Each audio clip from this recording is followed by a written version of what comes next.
अस्सलामु अलैकुम वरहमतुल्लाहि वबरकातुहू। आज हम तीन ख़बरों में बात करेंगे। एक तो ये कि जी मक्का दिफाई मायदा जो है उसके हवाले से बहुत अहम इंकशाफ सामने आया है जिससे पूरी दुनिया में हलचल मच गई है। मक्का दिफाई मायदे में तुर्किश प्राइम मिनिस्टर ने और तुर्किश फॉरेन मिनिस्टर ने जो बात की है उससे पूरी दुनिया हैरान हो गई है। उन्होंने क्या बात की है, दिफाई मायदे में क्या क्या शिकें शामिल हैं और इस दिफाई मायदे से किन तीन ममालिक में बहुत ज़्यादा तकलीफ़ महसूस की जा रही है और क्या उस पर रद्दअमल क्यों आ रहा है इतना ज़्यादा, इस पर बात करेंगे। दूसरा, क्या मोहसिन नकवी दोबारा से एक्टिव हुए हैं बार बार जब से उन्होंने सूबों का बयान दिया है, और भावलपुर में ये बाज़गश्त चल रही है कि शायद वो इलेक्शन लड़ेंगे कौमी असम्बली का, इस पर भी बात करेंगे कि ये किस हद तक सही है, इस पर फैक्ट चेक करेंगे। और तीसरी खबर है कि इमरान खान की सेहत के हवाले से तशवीशनाक खबर सामने आई है और उसके साथ ही साथ ये खबर सामने आ गई कि शायद वो डील करके मुल्क से बाहर जा रहे हैं। इसको भी हम देखेंगे और इस पर क्या क्या मालूमात क्या हैं, हक़ाइक़ क्या हैं। सबसे पहले इस चैनल को सब्सक्राइब करें ताकि हम आपको बताते रहें कि इस मुल्क में हो क्या रहा है और उसकी क्या वजूहात हैं। अच्छा, सबसे पहले तो ये कि जी मक्का दिफाई मायदा जो जुमे को साइन किया गया मक्कातुल मुकर्रमा में, हरम शरीफ में, जो कसरत सफ़ा पैलेस है उनका, वो हरम की हदूद में है, वहाँ पर नमाज जुमा के बाद साइन किया गया। उसका नाम मक्का मुश्तरका दिफाई मायदा यानी मक्का जॉइंट डिफेंस एग्रीमेंट रखा गया था। उसको लोग सेकुलर कहते रहे कि जी ये मजहबी नहीं है ये वो, लेकिन आप देखें उसकी अहमियत देखें कि वो मक्का में साइन हुआ है। रियाद कैपिटल है सऊदी अरब का, जद्दा में हो सकता था लेकिन वो मक्का में हुआ, उसकी एक सिग्निफिकेंस है। और वो ऐसा हरम शरीफ है, हरम शरीफ में आपको पता है कि कुरान मजीद में क्या कहा गया है कि इन्नमल मुश्रिकून नजसुम फला यक़रबुल मस्जिदिल हरामी बाद आमिहिम हाज़ा, यानी कुरान की एक आयत है जिसका मफ़हूम यह है कि मुशरिकीन नजस हैं, आज के दिन के बाद ये इस जगह दाखिल ना हो सके। तो हरम में तो दाखिल ही मुसलमान होते हैं, तो इसलिए इस्लाम का तो इसके साथ ताल्लुक़ था ही था। माहिदे को 2 दिन हो गए हैं जनाब, सेलिब्रेशन हुई हैं सऊदी अरब में जनाब, सारी लाइट्स लगाई गई, पाकिस्तान के झंडे, तो तुर्की के झंडे, तस्वीरें शहबाज शरीफ साहब की और दवान की, क्राउन प्रिंस मोहम्मद बिन सलमान की, हर तरफ मेट्रो स्टेशन पे लगी हुई हैं। जो रियाद का आइकॉनिक टावर है उसको सजाया गया, हर जगह चरागां किया गया और तीनों ममालिक के परचम लगाए गए। इस्लामाबाद को सजाया गया बिल्कुल दुल्हन की तरह, कॉन्स्टिट्यूशन एवेन्यू को, बड़ी बड़ी प्राइवेट बिल्डिंग को, इवन सेवर पुलाव की बिल्डिंग को भी और बाकी जगहों को, उसमें भी तीनों ममालिक के झंडे लगाए गए और 3 रोज़ा जश्न का पाकिस्तान में भी ऐलान हुआ है। तुर्की में लोग जश्न मना रहे हैं, पूरी दुनिया में ये खबर आ रही है। और उसमें कल तुर्किश जो फॉरेन मिनिस्टर हैं हक्कान फिदान, उन्होंने जो बयान दिया है उससे पहली दफ़ा सामने आया कि मायदे में असल में है क्या।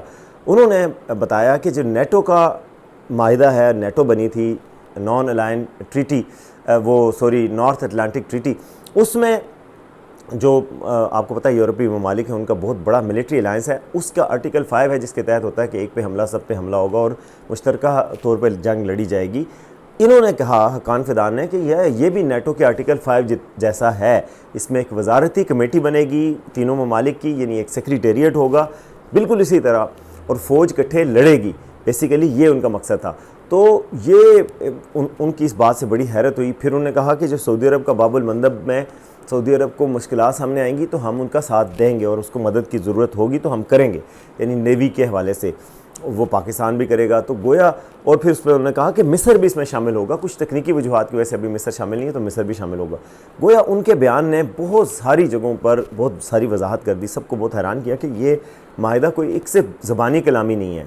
हाँ, सऊदी अरब के वज़ीर हैं, उन्होंने भी वाज़े किया, पाकिस्तानी हुकाम ने भी ये वाज़े किया कि भाई ये किसी मुल्क के ख़िलाफ़ नहीं है। हक्कान फिदान ने भी वाज़े किया कि ये ईरान के ख़िलाफ़ नहीं है, लेकिन कहा कि जब तक कि मायदे के हामिल किसी मुल्क को पर हमला ना किया जाए तो हम किसी मुल्क के ख़िलाफ़ नहीं है। यानी कि अगर हमला किसी मुल्क पे हुआ, सऊदी अरब पे हुआ, पाकिस्तान पे हुआ और तुर्की पे हुआ, तो तीनों मुल्क इकट्ठे लड़ेंगे साथ साथ।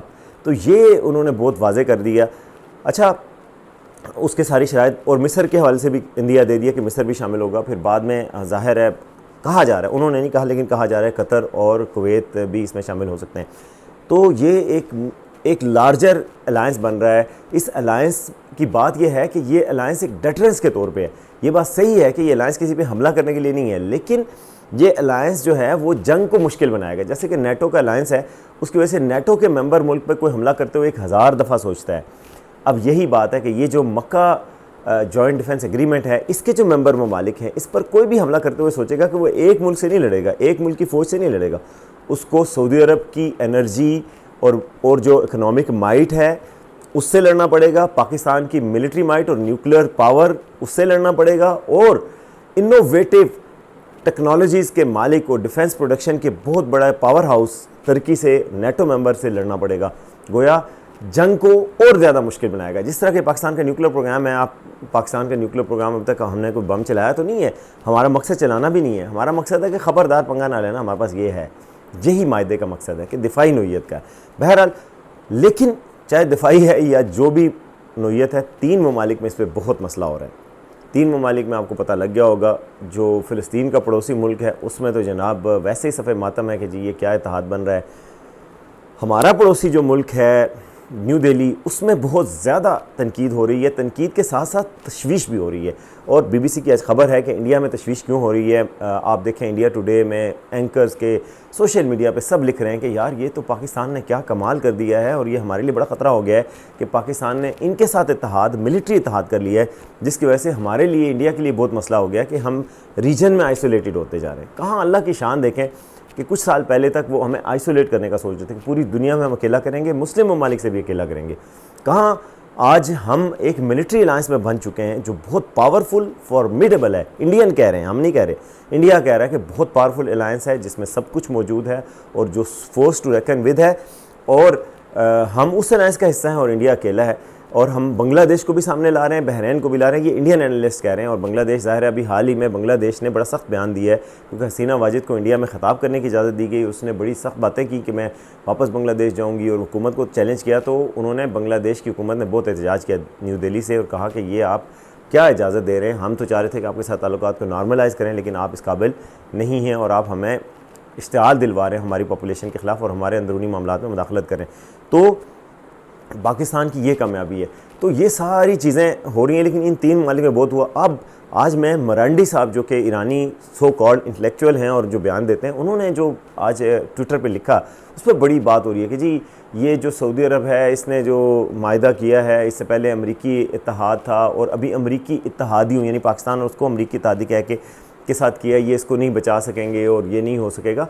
इस पर किसी ने पाकिस्तान में लिखा कि यार फ़ॉरेन पॉलिसी के लिए मरांडी जो ईरान की बहुत नुकसानदेह है। ईरान के एक, इससे पहले पार्लियामेंट के 2 अरकान भी कह चुके हैं कि ये पेपर एग्रीमेंट ये नहीं बचा सकेगा। तो गोया ईरान में भी इस पर बहुत तशवीश और वो है। हालांकि ईरान की ऑफिशियली कोई स्टेटमेंट नहीं आई, ना ईरान की फॉरेन मिनिस्ट्री की तरफ से आई, ना ईरान की गवर्नमेंट की तरफ से, लेकिन जो स्पीकर्स और उनकी तरफ से आ रही है, जो IRGC का रिएक्शन है वो ख़तरनाक और शदीद है। मतलब कि जी उनको तशवीश है कि ये हो गया, क्योंकि उनके लिए अब कॉस्ट बहुत बढ़ गई है। सऊदी अरब पे हमला करना आसान नहीं रहा ईरान के लिए, क्योंकि उसको इन 2 के करीब से गुजर के जाना पड़ेगा। और पहले ही पाकिस्तान कह चुका है, और आपको पता है कि पाकिस्तान ने जब बाबुल मंदब, जो कि रेड सी से आती है बंदरगाह सऊदी, उसमें पाकिस्तान ने वार्निंग दी थी कि अगर पाकिस्तानी फ़्लैग किसी को अटैक किया गया तो फिर उसको जंग समझा जाएगा और फिर जो नताइज होंगे वो भुगतना पड़ेंगे। तो ये उसके बाद 2 जहाज़ पाकिस्तानी गुजरे, उनको किसी ने अटैक नहीं किया। तो ये तकलीफ़ हो रही है पाकिस्तान में। कुछ लोगों को इस बात की तकलीफ़ हो रही है बहुत शदीद कि भाई ये क्यों मायदा हो गया, ये हुकूमत को लेजिटिमेसी मिल जाएगी, ये फील्ड मार्शल को हो जाएगी। भाई इस मायदे को आप देखो तो सही यार, मक्का मुकरमा में हो रहा है। आप अगर PTI के हैं तो आप देखें कि इमरान खान साहब खुद चाहते थे कि तुर्की के साथ अलायंस हो, अल तुगरुल को पाकिस्तान लेके आए थे। अब आप तुर्की को भी गाली दे रहे हैं, आप सऊदी अरब को भी गाली दे रहे हैं, आप पाकिस्तान को भी गाली दे रहे हैं। आपको सिर्फ इस बात की तकलीफ़ है कि जी आप के लीडर ने साइन नहीं किया। ये तो कोई बात नहीं ना, ये माइन्यूट बात है। आपके लीडर जब आएंगे तो भी वो इस बात पे उसूल की बात है। अगर उम्मत का लीडर कोई है तो उसको तो खुशी होनी चाहिए कि यार एक उम्मत इकट्ठी हो रही है, उम्मत का इत्तेहाद हो रहा है। जो अल्लामा इकबाल ने ख्वाब देखा था कि एक हो मुस्लिम हरम की पासबानी के लिए, तो हरम के अंदर मायदा करके मुस्लिम इकट्ठे हो रहे हैं। तो आपको किस चीज़ की तकलीफ़ हो रही है, क्यों तकलीफ़ हो रही है? सिर्फ इसलिए कि फील्ड मार्शल आसिम मुनीर वहाँ हैं, शहबाज शरीफ वहाँ हैं। ये पर्सनल और पैटी इशू से हमें बाहर निकल के मुल्क के लिए सोचना होगा यार। ये हैं आज, ये कल नहीं रहेंगे, कल और किसी की हुकूमत आएगी, हो सकता है आपकी हुकूमत आए। तो आप ये क्यों गाली दे रहे हैं?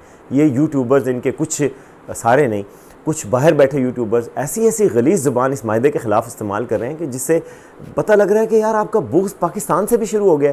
शर्म का मकाम है यार, आप पाकिस्तान के ख़िलाफ़ तो ना बोलें ना, और जो पाकिस्तान के मफाद की बात है आप उसके हवाले से तो बात ना करें। कम अज़ कम आपको ये तकलीफ़ नहीं होनी चाहिए कि सेक्टेरियन बुनियादों पर मुखालफत कर रहे हैं। भाई ये पाकिस्तान ने हमेशा किसी सेक्टेरियन ब्लॉक में शामिल नहीं हुआ, और ना ही पाकिस्तान ने इस बुनियाद पर कोई चुने एलाइज़, ना कोई बात की है ईरान के साथ। पाकिस्तान ने कितना साथ दिया है कि तशक्कुर ईरान ने तशक्कुर पाकिस्तान की बाकायदा पार्लियामेंट में करारदादें पास हुई, तो आप फिर भी उसके बाद सिर्फ सेक्टेरियन बुनियादों पर इसकी मुखालफत करें, ये बहुत गलत बात है। अब आप अगर ये करेंगे तो आप सोचें कि आप किन ममालिक के साथ अपने आप को इकट्ठा कर रहे हैं, किन दारुल हुकूमतों के साथ जहाँ तकलीफ़ है आपकी मिर्चें भी उनकी मिर्चों के साथ मिल रही हैं। ये बहुत ज़्यादती और अफसोस की बात है। मुझे दुख होता है पर्सनली कि आप भाई इस मायदे पे जो बंदा अफसोस कर रहा है कि मुसलमान क्यों इकट्ठे हो गए, जो कि कुरान कहता है कि वातसिमू बिहब्लिल्लाहि जमीअन वला तफर्रकू, आपस में अल्लाह की रस्सी को मजबूती से पकड़ रखो और आपस में तफरके फ़िरके ना बनो। तो ये जो मुसलमानों की यूनिटी है इससे आपको बुखार चढ़ रहा है। पाकिस्तान में लोग कह रहे हैं नहीं ये अमरीकी मफाद के लिए कर रहे हैं, ये कह रहे हैं खुदा का नाम लो यार, अमरीकी मफाद के लिए काम कर रहे हैं तो आप अमरीका चाहेगा कि मुसलमान सारे मुत्तहिद हों, इसराइल चाहता है कि मुसलमान इकट्ठे हों। पाकिस्तान ने तो पहले क्या कहा है, पाकिस्तान ने तो हमेशा ईरान को भी जाके कहा है कि अगर आप सऊदी अरब पे हमला करेंगे, मुसलमान मुल्कों पे हमला करेंगे तो इसराइल की ख्वाहिश पूरी होगी, आप ये ना करें। उम्मत को जोड़ने की बात की है, तो आप ऐसी बात को भी आप वो समझते हैं। और फील्ड मार्शल जिसका कोई क्रेडिट है यार, आप उसको कैसे नहीं दे सकते कि फील्ड मार्शल ने कोशिश की। सऊदी अरब और ईरान के ताल्लुकात इतने अच्छे नहीं होते थे माजी में, वो उन्होंने दोनों को भी कन्विंस किया, उन्होंने ईरान को भी कन्विंस किया था कि सऊदी अरब पे हमला ना करो, उम्मत को जोड़ने की बात करो। तो एक शख्स ऐसी कोशिश कर रहा है, उसका क्रेडिट बनता है तो उसको क्रेडिट दें यार, इसमें कौन सी बुरी बात है। अल्लाह ताला इज़्ज़त देता है, आप तो नहीं इज़्ज़त दे सकते, जिसको इज़्ज़त दे दे जिसको ना दे। अब आप देखें कि 10 मई के बाद जो पिछले साल जो जंग हुई थी उसके बाद से मुसलसल पाकिस्तान का राइज़ हो रहा है, पाकिस्तान आलमी सतह पर बुलंद हो रहा है, पाकिस्तान का स्टेचर बढ़ रहा है, डिप्लोमेटिक क्लाउड बढ़ रहा है। तो भाई पाकिस्तान बेहतर हो रहा है। शख्सियात हैं, आसिम मुनीर आज हैं कल चले जाएंगे यार, वो हमेशा थोड़ी रहते हैं। सियासतदान फिर भी हमेशा रहते हैं, फ़ौजी अफसरान हमेशा नहीं रहते। तो जो अच्छा काम वो कर रहे हैं उसके दाद दें, और उसके बाद पाकिस्तान के लिए कुछ बेहतर हो रहा है तो आप कहें, बुरा हो रहा है तो आप कहें ना यार। पेट्रोल बुरा हो रहा है तो मैं भी कहता हूँ कि पेट्रोल के हवाले से बहुत गलत पॉलिसी है हुकूमत की, क्या आवाम को ज़रा रिलीफ नहीं पहुँचने दे रहे, आवाम का सोच ही नहीं रही हुकूमत। तो ये ठीक बात है, यहाँ तनकीद बनती है, जिसमें नहीं बनती उस पर नहीं करनी चाहिए, सिर्फ इस वजह से कि यार आपकी पार्टी नहीं है तो आप पाकिस्तान के मफाद के ख़िलाफ़ बात करें, ये नहीं करना चाहिए।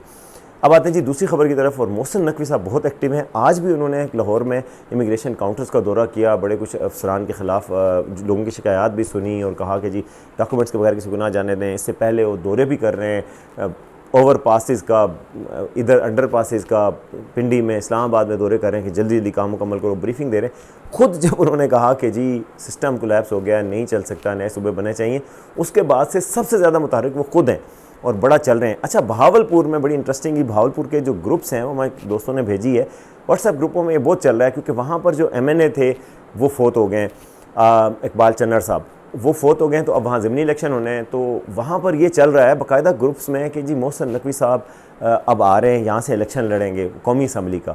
ज़ाहिर है आपको पता है कि पाकिस्तान में अगर वज़ीर-ए-आज़म बनो तो कौमी असम्बली का इलेक्शन लड़ना पड़ता है, तो इस वजह से वो लोग इस बात को फैला रहे हैं। लेकिन मेरी जो इतलात हैं अभी तक उसमें ऐसी बात नहीं है। इकबाल चन्नर साहब के बेटे उम्मीदवार हैं, मुनीर इकबाल चन्नर वो उम्मीदवार हैं, सऊद मजीद जो सेनेटर हैं वो उम्मीदवार हैं, और बलीगुर रहमान जो कि पहले गवर्नर रह चुके हैं, नून लीग के आदमी, वो उम्मीदवार हैं। दूसरी तरफ आपको पता है PTI के तो वहाँ पर चौधरी समी है शायद, वो उम्मीदवार हैं, और बाकी जमातों ने भी अपने उम्मीदवार रखे हैं। तो बहरहाल मोहसिन नकवी के हवाले से बड़ी इंटरेस्टिंग अब डिबेट चली है कि वो प्राइम मिनिस्टर बनेंगे, चूँकि कौमी असम्बली का इलेक्शन लड़के इस वक्त वो सेनेटर हैं तो बन सकते हैं, लेकिन अभी तक ऐसी कोई कन्फर्मेशन नहीं मिल सकी है। तो अभी तक ये अफवाह ही समझी जाएगी कि वो जी कौमी असम्बली का इलेक्शन वहाँ से लड़ें भावलपुर से। बहरहाल ये ग्रुपों में और हर जगह पर वहाँ पर डिस्कस हो रहा है। तीसरी खबर की तरफ आते हैं, और तीसरी खबर क्या है जी कि इमरान खान साहब के हवाले से PTI के ग्रुप से खबर दे रहे हैं कि जी उनको ब्लड प्रेशर बहुत हाई हो गया था तो उनको पिम्स लाया गया है और उनकी सेहत ख़राब है। उस पर ये सदीक जान ने खबर दी, अलीना शिगरी ने खबर दी, कुछ और लोगों ने भी खबर दी। अब उसके बाद जो है शहबाज गिल और कुछ लोग अब इन पे तनकीद कर रहे हैं कि यार जिन सहाफ़ियों ने खबर दी है इन्होंने जी इस्टेब्लिशमेंट के कहने पे खबर दी ताकि बयानिया बनाया जा सके कि खुदा न खास्ता इमरान खान को बाद में कुछ हो जाता है तो आप कहें कि पहले ही वो बीमार थे। अब वो सदीक जान के मैं देख रहा था कि वो वजाहत कर रहे हैं कि भाई ये ख़बर है, अथेंटिक ख़बर है, पिम्स लाया गया है, ये कोई ऐसी बात नहीं है और हमने कोई एजेंडा बना के नहीं दी, आप इसको तस्दीक कर सकते हैं। अब उसके ऊपर जो बड़े एक पाकिस्तान में बड़े बाखबर आदमी हैं, एक चैनल के मालिक हैं, उन्होंने जनाब ट्वीट किया और कहा कि चलो चलो इंग्लैंड चलो और इलाज के बहाने चलो, चलो चलो बाहर चलो इलाज के बहाने, इंग्लैंड नहीं कहा। तो बेसिकली वो बड़े बाखबर भी हैं, अंदर भी हैं, और कहा जाता है कि इस्टेब्लिशमेंट के बड़े करीब भी हैं। अब वो खबर दे रहे हैं कि शायद इमरान खान साहब के बाहर जाने की कोई रास्ता पैदा हो रहा है और उनको बाहर निकाला जाएगा। कुछ दिन पहले याद रहे कि इमरान खान के बेटों का भी इंटरव्यू आया था कि जी उनकी सेहत बहुत ख़राब है। तो क्या इमरान खान कोई डील करके बाहर जाने वाले हैं? इस हवाले से बाज़गश्त अब पाकिस्तानी हलकों में शुरू हो गई है। ज़ाहिर है जिस वक्त नवाज शरीफ बाहर गए थे तो उस वक्त भी आखिरी दिन सबको पता चला था, मीडिया को भी किसी को नहीं पता चला था। तो ये जो चीज़ें होती हैं ये पर्दा डिस्कस होती हैं। अब ये बाज़गश्त बहरहाल सामने आना शुरू हो गई है कि जी अब क्योंकि कितने अरसे से इमरान खान साहब ज़ाहिर है ना उनसे मुलाकातें हो रही हैं ना कुछ हो रहा है। PTI ने कहा कि जी हम एहतजाज भी सितंबर के आखिर में करेंगे। तो PTI के लोग भी समझते हैं और इमरान खान की फैमिली भी समझती है कि खान साहब को सेहत के हवाले से रिलीफ मिलना चाहिए और कम से कम उनकी सेहत के हवाले से वहाँ तशवीश पाई जाती है। तो अब बातें सामने आना शुरू हो गई। अभी तक इस पर कोई हतमी चीज़ सामने नहीं आई, लेकिन ये बाज़गश्त अब आ रही है कि शायद उनको बाहर भेजा जा सकता है। अब देखते हैं कि आगे क्या होता है, हम आपको बताते रहेंगे। अब तक के लिए इतना ही। देखते रहें आज का सच।